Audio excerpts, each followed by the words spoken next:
Pasca demo yang dilakukan masyarakat di Kecamatan Parung Panjang terkait jalan yang rusak akibat adanya aktivitas truk tambang yang melebihi tonase, serta meminta percepatan jalur tambang agar warga sekitar tidak menjadi korban.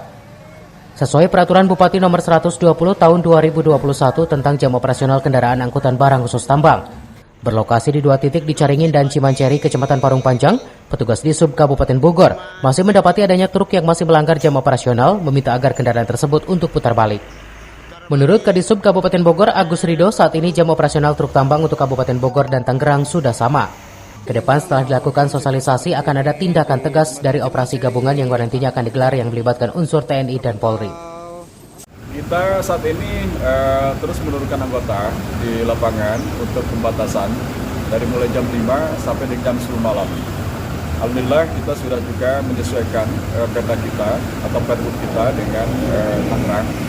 Jadi sekarang sudah sama ya jam operasionalnya, yaitu jam 5 ya sampai dengan jam 10 malam seperti itu. Ada sanksi tersendiri nggak apabila ada truk yang masih melintas? Jadi saat ini kita hanya pemutar balikan dan itu sudah kita lakukan setiap hari jam 5 pagi dan alhamdulillah sekarang posisinya sudah mulai bagus ya di lapangan. Dari Kabupaten Bogor, Edi Junaidi melaporkan. Parung Panjang terpantau